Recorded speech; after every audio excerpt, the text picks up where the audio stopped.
Welcome to the Stoic Tide. I'm glad you're here because today's conversation might just change the way you see yourself and how others see you. Here's the thing, truly intelligent men, they've got a secret. It's not about having all the answers or knowing the capital of every country number. Their real power is in knowing when to keep their mouth shut. Sometimes what you don't say says more about you than any clever quote ever could. I've spent years studying people both through the lens of ancient Stoic wisdom and by sipping too many coffees while watching human nature unfold in real time. And let me tell you, the wisest men I've known have something in common. They don't waste words. They don't rush to fill silence, and they never say things that chip away at their credibility. So today we're diving into 7 things intelligent men never say, not because they're flawless, but because they've learned sometimes the hard way that these phrases lead nowhere. Good stick around, hit that subscribe button and let's get wiser together. 1. I already know that there's a phrase that slips out more often than we'd like to admit. I already know that it sounds harmless, even confident, but what it really reveals is something far less flattering. A closed mind, and an intelligent man knows better. He knows that the moment we convince ourselves there's nothing more to learn, we've slammed the door on growth. I learned this the hard way. Years ago, I was working with a mentor, a man who carried himself with the quiet certainty of someone who had lived through enough battles to speak sparingly. We were reviewing a process I had done 100 times before he began explaining something about it, and without thinking, cut him off with, "Yeah, I know that already." He gave me a look, calm but heavy, and moved on. Later that evening, I realized what I had done. Not just interrupted him, but robbed myself of the chance to hear what he saw that I didn't. His years of experience had taught him things that didn't come printed in manuals or outlined in training videos. Things I hadn't lived long enough to understand. When we say "I already know," that what we're really saying is, "I have nothing left to learn." That's not intelligence. That's arrogance dressed in the costume of competence and Stoic philosophy. Cuts right through that illusion. Marcus Aurelius warned us plainly, you cannot learn anything when you think you already know everything. What he meant was that the ego, our need to seem knowledgeable to protect the image we've built, becomes the very thing that blocks our growth. It convinces us we're standing on solid ground, when we're really balancing on pride. Intelligent men understand that knowledge is not a trophy you win and place on a shelf. It's a river, always moving, always changing. You step in the same place twice and the water is different each time. I once watched a seasoned carpenter listened patiently to an apprentice explaining a technique he had likely mastered decades before. He nodded, asked questions, even thanked him for sharing later. I asked him why he didn't just tell the kid he knew all that already. He smiled and said, "Because sometimes you learn more by listening to the way someone else sees it." That's wisdom, and it's a kind of intelligence that doesn't need to broadcast itself. So if you catch yourself thinking, "I've heard this before," take a breath. Listen anyway. Not because you need to humor someone, but because you might catch something new, a detail, a shift in perspective, a nuance that deepens your understanding. And even if you don't, you practice humility. You show respect. And over time, that makes you someone worth listening to. In Stoicism, we call that mastery of the self. The ability to set aside pride in favor of clarity. The strength to be a student of life always. And in the end, that's the kind of intelligence that outlasts all the rest. 2. That's impossible. Several years ago, I worked alongside a man named Robert. He was sharp, experienced, the kind of leader who seemed to carry the weight of the entire company on his shoulders without ever showing strain. But there was one phrase he used often, almost like a reflex. That's impossible. Anytime a new idea surfaced, whether it was a proposal to enter a different market, streamline an outdated system, or even approach a difficult client, he dismissed it with those 2 words. At first it sounded practical, responsible, even after all, who has time to waste chasing pipe dreams? But over time something became painfully clear every time he said, "That's impossible." It wasn't the situation he was describing, it was himself, his own limits, his own fear. The Stoics understood this kind of thinking. Well, Seneca wrote that we suffer more often in imagination than in reality. And that's exactly what Robert was doing. He wasn't analyzing a situation objectively. He was projecting his own fear of failure onto it, fear of the unknown, Fear of being wrong. Fear of trying and coming up short.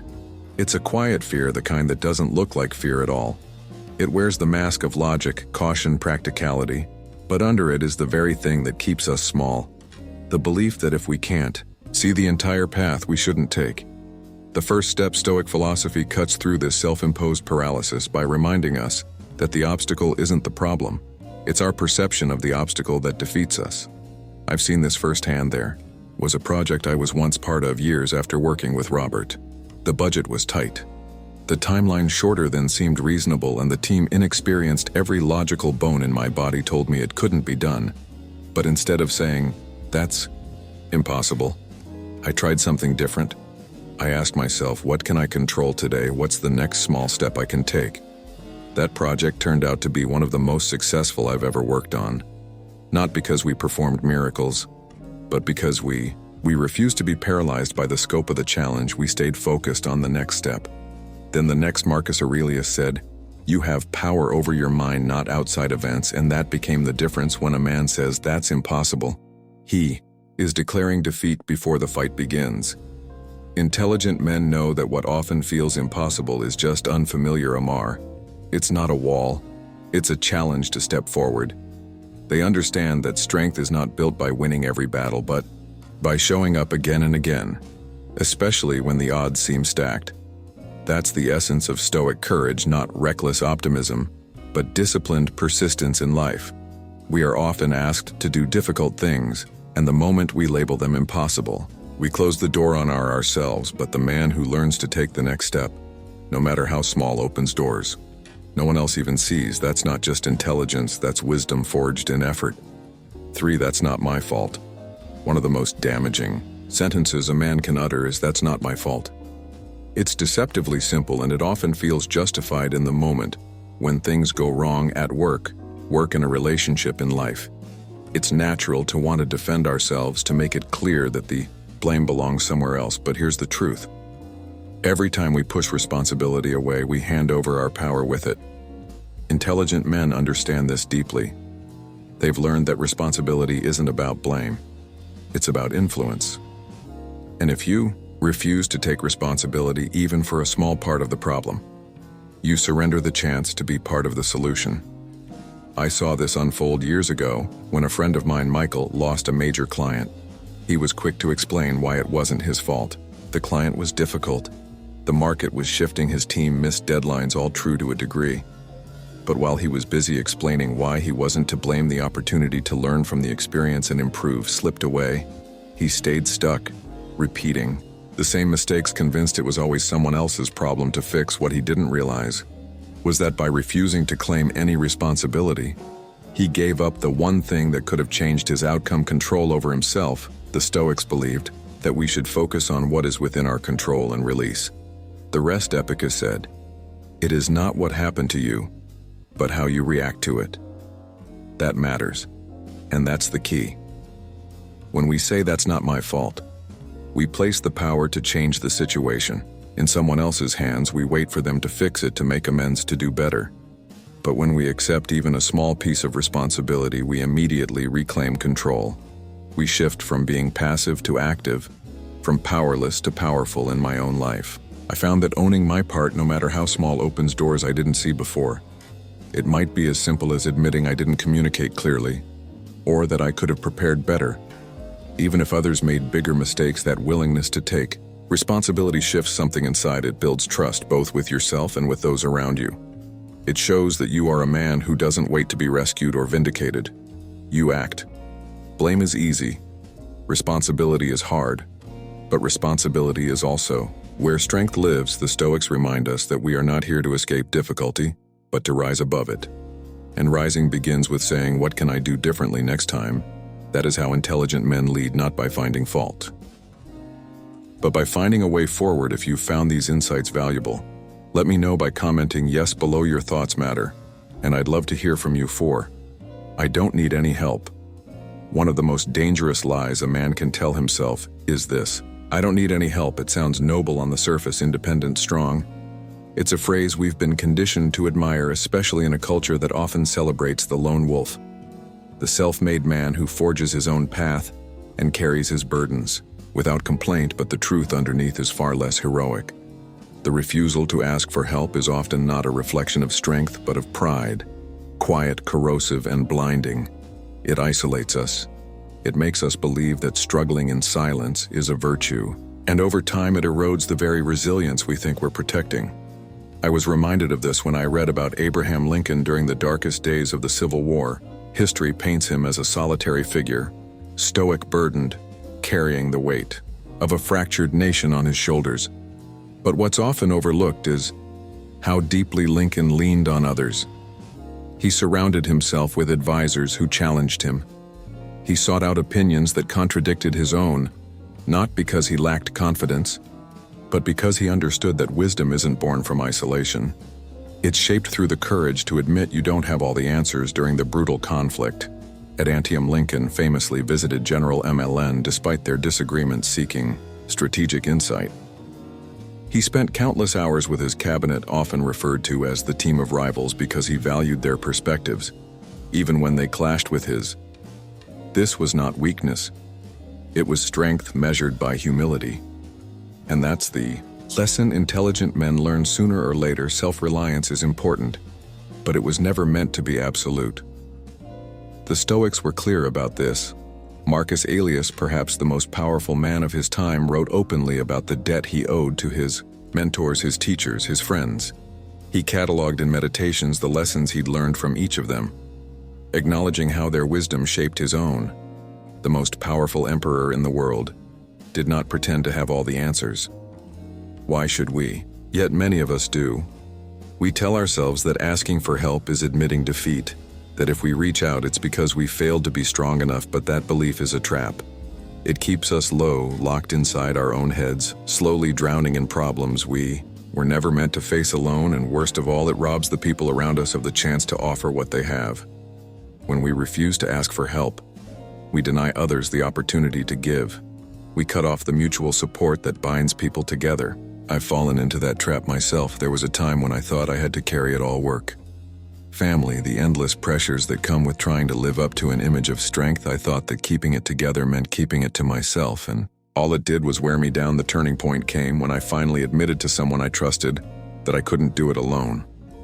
What I found wasn't judgment, but understanding, support, and that small moment of humility gave me the energy and clarity I had been missing for years. I realized that true strength isn't in how long you can stand alone. It's in knowing when to reach out a hand and when to take one. The Stoics teach us that we are part of a larger whole. We are made for cooperation, for mutual aid. Epicus reminds us that no man is an island, and when we pretend otherwise, we fight the natural order of life itself. Strength is not diminished by asking for help, it's defined by it, because asking for help requires courage. It requires honesty, and those are the hallmarks of an intelligent, wise man who knows that carrying burdens alone isn't noble, it's unnecessary. So the next time you feel that pull to say, "I've got this, I don't need anyone," pause for a moment. Ask yourself if that's strength speaking or pride in disguise, and remember Lincoln, who led with wisdom and humility, knowing full well that even the strongest men need others to stand tall. 5. I'm too old for that. One of the most damaging lies a man can tell himself is, "I'm too old for that." It slips out quietly, sometimes disguised as practicality or even self-deprecating humor. But underneath it is something far heavier. A resignation, a belief that the best chapters are already written, and there's little left worth pursuing. It's the kind of thinking that closes doors long before they need to be closed. Intelligent men understand that this phrase isn't just limiting, it's toxic. It becomes a slow erosion of purpose, a quiet surrender of the life that's still there to be lived. I once read about a man named Harry Bernstein at 93 years old. After spending his life working as a magazine editor and raising a family, he decided to write his first book. He called it The Invisible Wall, a memoir about his childhood in a poor English town divided by religion and prejudice. It was rejected by several publishers before it was finally released. He was 96 when it hit the shelves. That book went on to international acclaim, translated into multiple languages, touching the lives of people around the world. He wrote 3 more books after that. Harry didn't buy into the lie that he was too old. He didn't tell himself it was too late. He had something to say, something to create, and he did what struck me most about Harry's story was not the success but the courage. The courage to believe that life still had more for him, that even in his 90s he wasn't finished growing, learning, or contributing, and that courage isn't exclusive to men like Harry. It's a choice we all face sometimes daily. Do we listen to the voice that says we've missed our chance, or do we embrace the possibility that as long as we have breath, we have purpose? The Stoics taught that age means nothing to the soul. Marcus Aurelius reflected on this truth, reminding himself that death is inevitable. Yes, but until it comes, our duty is to live as fully and virtuously as we can. He believed that wisdom often comes with age, not because of the passing years, but because those who remain curious and courageous deepen their understanding over time. Growth doesn't stop with age, it ripens. I've seen men in their 60s learn new trades, start businesses, mentor young leaders. I've known others who let the weight of regret and time convince them to retreat from life. The difference is not circumstance but mindset. A man who says, "I'm too old for that," has already closed the door. But a man who asks, "What can I do?" now opens it wide. Again, age doesn't disqualify us from living boldly. It gives us more to offer: experience, clarity, resilience. These aren't the signs of someone who's finished. They're the tools of someone just getting started.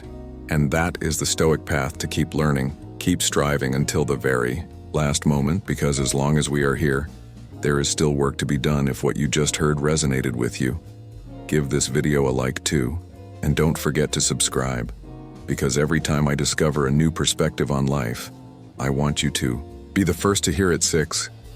I'll do it later. There are few phrases more seductive and more destructive than "I'll do it later." It sounds harmless, rational, even a promise to ourselves that we'll get to it eventually.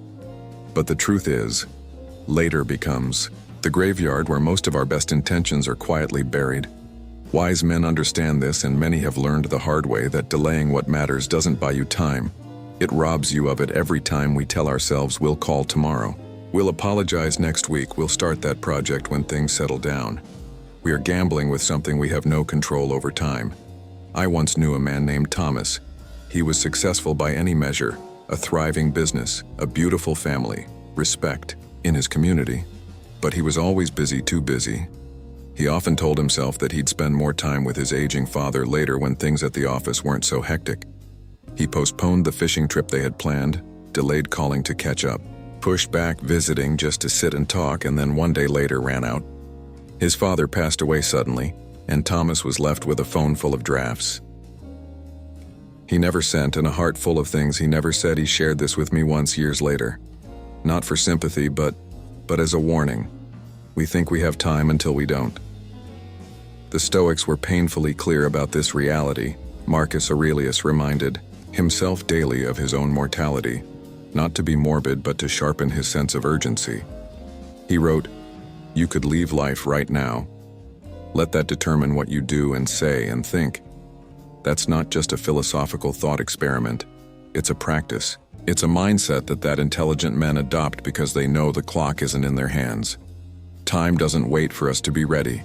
It doesn't care about our plans or intentions. What we delay today, we may never get the chance to do tomorrow. That's why wise men act. Now they make the phone call they've been putting off. They take the first uncomfortable step toward healing a broken relationship. They start the project that's been sitting in the corner of their mind, gathering dust, and doubt not because it's easy, but because they understand that waiting for the perfect moment is a dangerous game that almost never pays off. I've experienced this in my own life. There were conversations I postponed because I didn't want to deal with discomfort, letters I didn't write because I thought there'd be time. But when I finally stopped waiting and acted, something powerful happened. The weight lifted. Clarity replaced regret. And I realized that action, not intention, is what builds a life worth remembering. The Stoics teach us to live now fully and with urgency. Later is an illusion that comforts us until it's too late. The man who acts today, who refuses to leave the important things undone, lives without regret. And that is true wisdom, because opportunity doesn't knock twice. It fades quietly while we're busy waiting for a better time. 7. That's just how I am. One of the most limiting beliefs a man can hold on to is summed up in the phrase, "That's just how I am." It sounds definitive, like a full stop at the end of a sentence, but what it really signals is a quiet surrender, a decision to stop growing. Intelligent men avoid this mindset because they understand a truth that many ignore. We are not fixed beings, trapped by old habits or past identities. Who we are is shaped by what we choose to do over and over again. The moment a man declares himself incapable of change, he isn't defining his nature. He's refusing responsibility for it. I've seen this play out too many times. A man loses his temper often, and when called out, he shrugs and says, "That's just how I am." Another man avoids meaningful connection because he's uncomfortable with vulnerability and tells himself, "That's just who I've always been." These aren't statements of fact. They're excuses that allow fear and inertia to masquerade as self-awareness. But deep down, what they reveal is resistance, the resistance to discomfort, to the difficult process of change, and to the reality that no man is finished becoming who he's meant to be. The Stoics confronted this head-on. They taught that we are not prisoners of our temperament, our past, or our impulses. Epicurus said that it is not things themselves that disturb us, but our judgments about them. Likewise, it's not our nature that limits us. It's the stories we tell ourselves about who we are. Change is uncomfortable. It requires self-examination and a willingness to let go of the familiar, even when that familiarity has become a source of pain. But the Stoics also believed that self-mastery was the highest calling, not because it was easy, but because it was necessary for a life of meaning. Growth demands honesty. It demands that we ask harder questions. Am I acting this way because it's truly who I am, or because it's easier than doing the work to change? Intelligent men choose the harder path. They recognize that wisdom isn't a trophy you earn and then display. It's a practice, a commitment to becoming a better version of yourself every day, not because you hate who you are now, but because you respect yourself enough not to stay the same in the end. That's just how I am is a way of closing the door on possibility. But the Stoics remind us that life itself is change. Nature is change. To resist it is to deny the very essence of being alive. The man who understands this doesn't fear change, he welcomes it. He sees himself as a work in progress, unfinished but willing, and in that willingness lies true wisdom. If you've ever caught yourself saying one of these 7 things, trust me, you're in good company. I've been there too, more times than I'd like to admit. But here's the good news. Intelligent men aren't the ones who never make mistakes. They're the ones who recognize them and choose to do better, and that's exactly what we're doing here. Becoming better one thoughtful choice at a time. So which one hit home for you today? Maybe it's time to leave. That's just how I am in the past, or finally, retire, I'll do it later, before later becomes never. Whatever it is, this is your invitation to take the next step, because wisdom isn't about being perfect. It's about staying curious, staying humble, and always moving forward. If today's conversation sparked something in you, pass it on. Share this video with a friend who's walking the same path, and if you haven't yet, hit that subscribe button